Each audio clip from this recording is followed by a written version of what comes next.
Welcome back to Aarica's Kitchen. Explore the foodie in you. December வந்தாலே டிசைனாக cakes வந்துடும். அதுவும் இந்த கிறிஸ்மஸ்க்கு கேரட் கேக் வீட்லேயே ஓவன் இல்லாமல் பீட்டர் இல்லாமல் அடுப்புலையே ரொம்ப ஈஸியாக பண்ணிடலாம். அதுக்கு ஒரு பவுலில் 2 முட்டையை உடச்சி ஊற்றிக்கோங்க. கரண்ட் போன சமயத்தில் கேரட் கேக் பண்ண போகிறோம்னு கேமரா தூக்கிட்டு வந்ததுனால 2 அப்ரசன்டீஸ் நம்ம கூடவே வந்தாங்க. அவங்கள வச்சு தான் இன்றைக்கி எக்கை பீட் பண்ண போகிறோம். இதில் ஒரு 1/4 டீஸ்பூன் அளவுக்கு உப்பு சேர்த்துட்டு இந்த எக்கை ஓரளவு நுரைச்சி வர்ற அளவுக்கு ஒரு விஸ்க் வச்சு நல்லா பீட் பண்ணுங்கள். இது வந்து பீட்டர் யூஸ் பண்ணால் எந்த அளவுக்கு நுரைச்சி ஸ்பாஞ்சியாக வரும் அந்த அளவுக்கு வரணும்னு அவசியம் இல்லை. அந்த முட்டையிலேருந்து ஜஸ்ட் நுரையா தெரிஞ்சாலே போதும். இதில் ஒரு 70 கிராம் அளவுக்கு ஜாகரி சேர்த்துக்கலாம். வெல்லம் இதை வந்து நல்லா பொடி பண்ணிவிட்டு இதையும் சேர்த்துட்டு அந்த வெல்லம் நல்லா கரைஞ்சி போகிற அளவுக்கு நல்லா கரைச்சி விட்டுருங்க. இதுக்கப்புறமா விஸ்க் வச்சு அந்த எக்கும் ஜாகரியும் நல்லா கம்பைன் ஆகிற அளவுக்கு நல்லா விஸ்க் வச்சு நல்லா பீட் பண்ணி விட்டுறலாம். இது வந்து நுரைச்சி வரணும்னு அவசியம் இல்லை, நுரையா தெரிஞ்சாலே போதும். இதில் ஒரு 70 கிராம் அளவுக்கு கோதுமை மாவு, 3/4 டீஸ்பூன் அளவுக்கு baking powder, 1/4 teaspoon baking soda சேர்த்துட்டு இந்த மாவை வந்து ஒரு அரிப்பு யூஸ் பண்ணி நல்லா சலிச்சு விட்டுருங்க.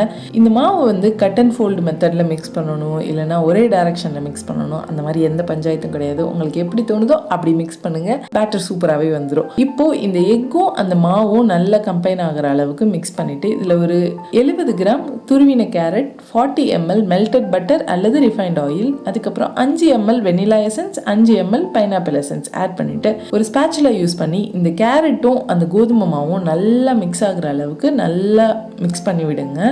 இந்த பேட்டர் வந்து ஓரளவு திக்காக தான் இருக்கும், அது அப்படியே இருக்கட்டும், தண்ணியோ பாலோ ஆட் பண்ணிட வேண்டாம். இந்த பேட்டர் இந்த மாதிரி திக்காக இருக்கும்போது இந்த கேக்கோட டெக்ஸ்டர் இன்னுமே சூப்பராக இருக்கும். ஒரு டின்னில் பார்ச்மெண்ட் பேப்பர் போட்டுட்டு கொஞ்சமாக ஆயில் அப்ளை பண்ணிவிட்டு நம்ம ரெடி பண்ணி வச்சுருக்க இந்த பேட்டரை அப்படியே ட்ரான்ஸ்ஃபர் பண்ணிடுங்க. இது மேலே கலர்ஃபுல்லாக அட்ராக்டிவாக இருக்கணுன்றதுக்காக துருவின கேரட் வந்து நான் ஆட் பண்ணிக்கிறேன். உங்களுக்கு வேணும்னா பண்ணலாம், இல்லைன்னா தவிர்த்துடலாம். ஆனால் பண்ணிங்கன்னா செம்ம டேஸ்ட்டாக இருக்கும்.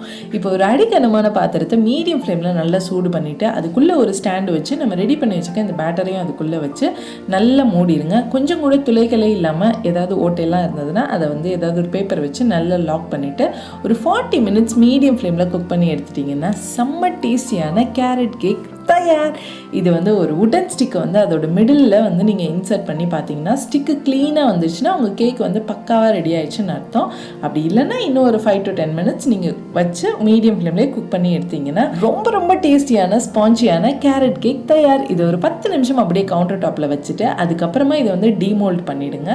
ஒரு 10 நிமிஷம் இந்த கேக் வந்து கவுண்டர் டாப்பில் ஆறுனதுக்கப்புறமா நம்ம ஆட் பண்ணியிருக்க அந்த பார்ச்மெண்ட் பேப்பர்லேருந்து இந்த கேக்கை வந்து கம்ப்ளீட்டாக டீமோல்ட் பண்ணிவிட்டு ஒரு ஒயர் ரேக்கில் வச்சு இதை வந்து கம்ப்ளீட்டாக ஆற விட்டுறலாம் ஒரு 1 மணி நேரத்துக்கு. அவ்வளோ பொறுமை இல்லைன்னா நீங்கள் உடனே கட் பண்ணி சாப்பிட்லாம். ஆனால் 1 மணி நேரம் ஆற விட்டுட்டு அதுக்கப்புறமா கட் பண்ணிங்கன்னா நம்மளோட செம்ம டேஸ்டியான ஸ்பாஞ்சியான கேரட் கேக் தயார்.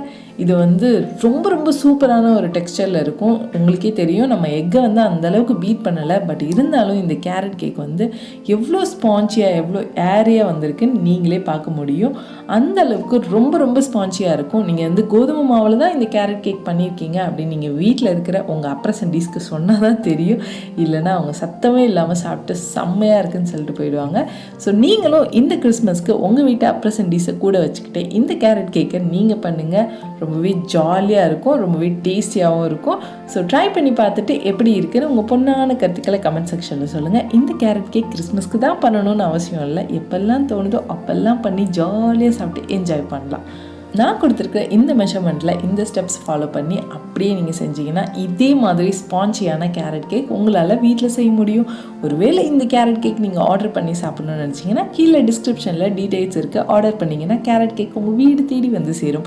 இந்த வீடியோ உங்களுக்கு பிடிச்சிருந்ததுன்னா லைக் பண்ணுங்கள், உங்கள் ஃப்ரெண்ட்ஸ் அண்ட் ஃபேமிலிக்கு ஷேர் பண்ணுங்கள். மறக்காமல் ஆரிகாஸ் கிச்சன் சேனலுக்கு சப்ஸ்கிரைப் பண்ணிக்கோங்க. தேங்க்ஸ் ஃபார் வாட்சிங்.